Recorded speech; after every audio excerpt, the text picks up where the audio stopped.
Alright, so good night, everyone. I'm gonna be doing a study on Michael the Archangel, right? In response to a question asked by a friend, how do we know as Adventists that Michael the Archangel is Jesus Christ? Or why do we believe that Michael the Archangel is Jesus Christ? So we're just gonna get into the study quickly. I've already prayed before doing this video, so just gonna get straight into it. The first text we're gonna look at is Genesis 16 verses 7 to 10. So these first 4 verses I'm gonna look at is just to set the premise, right, before we get into the meat of the matter, speaking about Michael and Archangel, Jesus, etc. So Genesis 16 7 to 10 says, and the angel of the Lord found her by a fountain of water in the wilderness, by the fountain in the way to shore. This is speaking about when Hagar fled from Abraham because of Sarah's request. And it says the angel of the Lord met her. And he said, that's the angel, Hagar, Sarah's maid, whence camest thou? And whither wilt thou go? And she said, I flee from the face of my mistress Sarai. And the angel of the Lord said unto her, return to thy mistress, and submit thyself unto her hand. And the angel of the Lord said unto her, I will multiply thy seed exceedingly, that it shall not be numbered for multitude. And you notice it says, I will multiply thy seed exceedingly, that it shall not be numbered for multitude.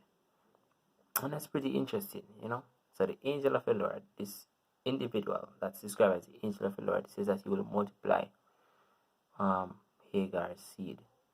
Now, it's kind of interesting because I've never really heard anywhere in the Bible where an angel, gives such a direct command as if they were the one in control of multiplying the person's seed, or in control of making the action, or making the statement come to life, or But anyway, that's just interesting. And let's look at Genesis 22 11 to 18 as we build on this platform.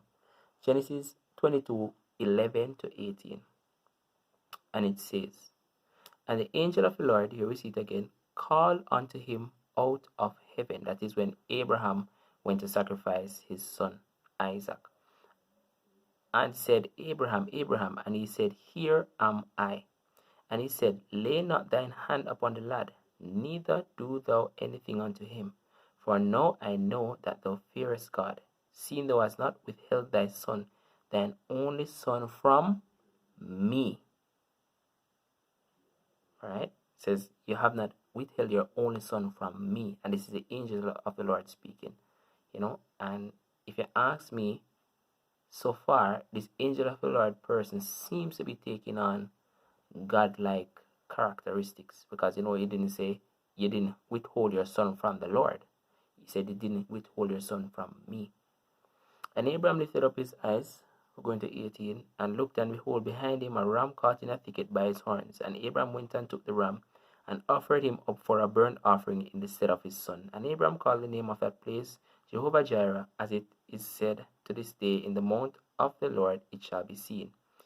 And here it says again, and the angel of the Lord came unto Abraham out of heaven a second time, and said, by myself have I what? Have I sworn, saith the Lord.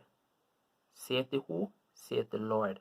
For because thou hast done this thing, and hast not withheld thy son, thine only son, that in blessing I will bless thee, and in multiplying I will multiply thy seed as a star.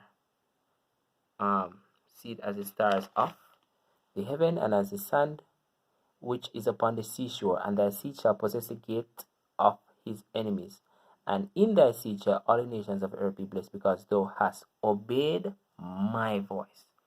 Now, I don't know about you, but the language of this passage, this angel of the Lord is speaking as one with divine authority and not just somebody who is a supernatural being.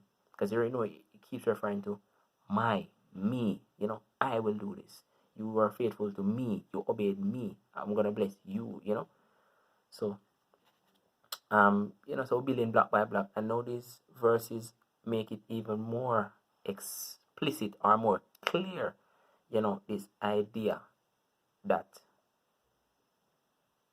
Jesus is sometimes referred to in the Old Testament as the angel of the Lord or as an angel. Exodus 3, 2 to 6. Exodus 3, 2 to 6. And it reads, "And the angel of the Lord," this is when Moses was at the burning bush. And here we see the phrase again. "And the angel of the Lord appeared unto him," meaning Moses, "in a flame of fire out of the midst of a bush. And he looked, and behold, the bush burned with fire, and the bush was not consumed. And Moses said, I will not turn aside and see this great sight. I will now rather turn aside and see this great sight, why the bush is not burnt." Verse 4, "And when the Lord saw," see, interchangeable, angel of the Lord, "and when the Lord saw that he turned aside to see, God called to him out of the midst of the bush." So here we see it being stated plainly that this angel of the Lord is actually the Lord. Here it says in verse 2, "And the angel of the Lord appeared unto him in a flame of fire out of the midst of the bush." And then now verse 4 says of Genesis chapter 3, "And when the Lord saw that he turned aside to see, God called unto him out of the midst of a bush." So I'm just going to read them side to side one more time so you catch it.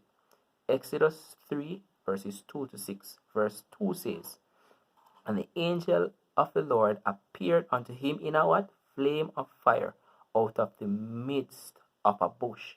Verse 4 said, "God called unto him out of the midst of the bush and said, Moses, Moses. And he said, Here am I." And just to show you that this is exactly the Lord, even though it says it plainly already. "And he said, Draw not nigh hither, put off thy shoes from off thy feet, for the place whereon thou standest is holy ground." So we see Exodus chapter 3 verses 2 to 6. Not going to read the entire thing. I'm just start at 5. That the angel of the Lord is actually describing Jesus Christ. Is actually describing God. Right? And we see that a whole lot of times through the Old Testament. And just a disclaimer, the angel of the Lord is not always Jesus Christ through the entire scripture. There are some times when the phrase "the angel of the Lord" is used to refer to Gabriel, right? But how you will know the difference is the role that the person plays and the context of the verse where that phrase angel of the Lord is found. So we see here in Exodus 3, chapter 3, verses 2 to 6, where the angel of the Lord is being, that phrase is used to describe Jesus. Whereas in the New Testament, in Matthew, when Jesus is dead, so this cannot be Jesus because Jesus is dead, it says the angel of the Lord came down from heaven and rolled the stone away. In that passage, the angel of the Lord is being used to describe Gabriel, I believe. And but the whole idea is that if you use the context of the passage, you will know who the phrase angel of the Lord is referring to. I'm going to make another video.